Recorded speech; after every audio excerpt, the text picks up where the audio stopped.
Hello, my name is Yariv Cohen, and welcome to my presentation for my final project in class EDUC 522.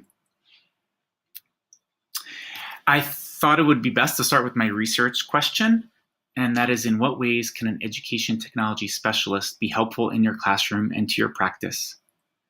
You'll see sometimes they're referred to education technology specialist or education technology integrator, as both come up pretty often in the literature and studies that I've been looking at. Feeling like a STEAM teacher before it became so popular and accepted, I've always felt that students learn best when they can make connections to other subject areas.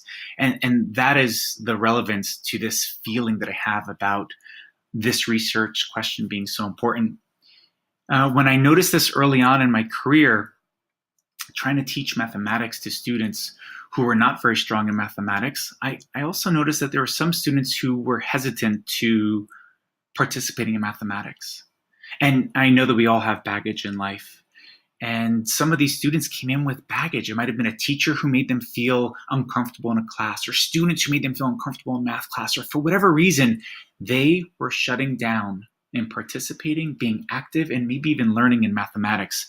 So I tried to find areas such as art, music, physical education, reading, writing, science, where they were stronger or felt more comfortable participating and bringing that into the classroom. And it really helped open up these students in a way that I just couldn't through straight mathematics.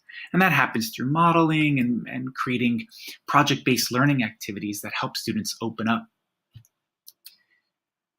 I like this quote from Bill Gates, how technology is not just a tool. In terms of getting the kids working together and motivating them, the teacher is most important. And I'll try to remember that quote as I go along in this presentation. And it was very important for me to keep this in mind as I thought about all the tech that is available in our school and in many schools today. For collecting data, my quantitative assessment data, I utilized a teacher survey, and I offered teachers some choices in how working with a tech integrator can look, and they seem to have loved it. They were so happy and thanking me for these choices. And that was one thing that I really learned, is that teachers appreciate choices and having a voice, a say in the sort of workshops, PD, or training that they'll have. I learned that teachers want a plan with multiple steps. They don't just want, here's your plan. They want it broken down for them, and they wanted a manageable timetable for completing the steps. Somewhere they can see, okay, I'm completing one thing. I have 3 months to do it. Fantastic. After that, I know I have another step, but I have 3 months to work on this first step. And they wanted support from a coach all along the way. They were tired of receiving PD opportunities where they went to some town and then came back trying to remember everything, and they felt on their own, almost isolated, or having a school workshop, but then not having any follow-up to it. Some of the qualitative assessment data that I collected through a teacher interview, I used a teacher interview protocol, and I utilized from Saldana, a course that I had taken earlier in my USD program. And I utilized the interviewing participants method from Saldana. And I took and found process coding method to be very helpful. I created codes based on teachers' voices and grouped them into categories which seemed to best capture what was being felt and conveyed. Process codes like finding it fun, feeling good, finding it easy, feeling it's helpful was a theme that I was able to arrive at, called feeling positive about using technology.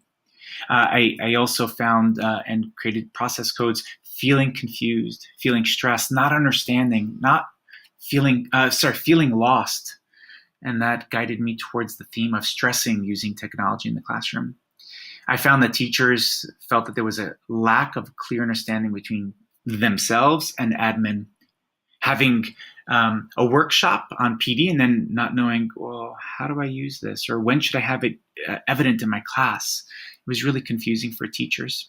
The literature review was very helpful, and it helped guide me towards a couple of things that I did not know before. Specifically, I know the tech's happening in the world, but I didn't know on such a wide scale, where I thought, and I've been working in international schools for the last 6 years, I wasn't sure where the rest of the world was at, meaning the local schools here in Hong Kong or China, in the United States, but it's happening. It's not a question of when will it, it is happening. There are some clear barriers to using technology, and they include limited accessibility, connections, technical support, training, and teachers feeling competent and time to actually become competent. Some solution really do stress having a professional development strategy like a specialist or a coach or a tech integrator. That person would be there to support them. They would be there to provide training and collaborate with teachers so they don't feel isolated, and they would provide relevant and purposeful in-class strategies that they can use almost immediately. This slide is here just to remind us that not having a tech coach or an integrator is really going to be keeping this laptop that you see imaged here almost as a paperweight. It's not just about having technology, it's how to use it properly. So looking at the data, and some part of my action plan would be to have an individualized integration plan for teachers. Like I do with my students, I have an individualized education plan. And this plan for teachers would come with landing points like a staircase as we're moving up the stairs.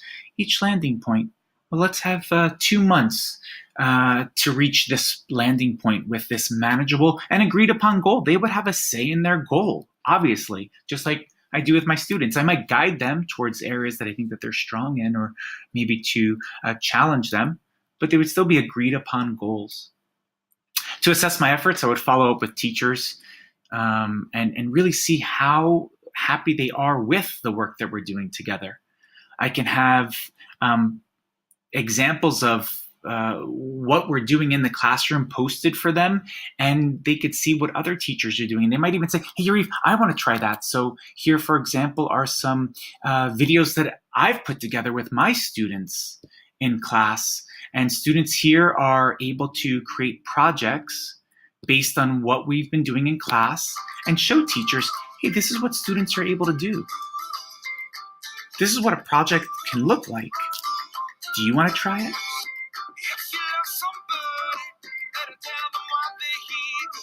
And here she's creating a new cube.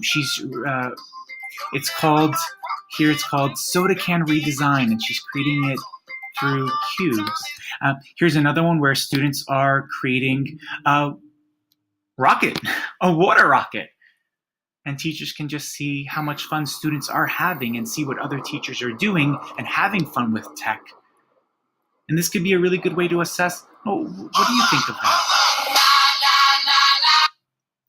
And here's a most recent one with a student cooking. So I'm even taking advantage of students cooking. Hello guys, I'm King and welcome back to this King's Cooking channel. Today we're going to make my favorite food, donuts. And what I like about this is teachers get to see how these are actually used. And not just used by teachers, but used by students who didn't feel comfortable perhaps speaking before. That last student, King, struggles to speak in class, but he shined on that tape. And it really is a way to get teachers motivated. So I would follow up with teachers and try to show them, and maybe even try to group them together and say, hey, why don't you see what Mary's doing in her class? Or let's go visit with Tom. You might, and try to motivate them that way. I would definitely count on some professional learning communities with other education technology integrators. I count on them so much. I'm good friends with quite a few at other schools that I've been reaching out to since I started my work with USD, and I meet regularly with them. Not each of them as a whole group, but I discuss once a month with almost each one. It's only 2 right now, but I'm meeting with them. And finally, I would have an anonymous school-wide survey where teachers and admin and everyone can get involved and share how they're feeling. I think it's really important to also involve families, help them learn about the technologies, and make thoughtful choices with their children about using technology and media so that they see it's being used in a purposeful way that supports their education. What I've learned, collecting data is key. My assumptions were wrong. Quite a few of them were wrong.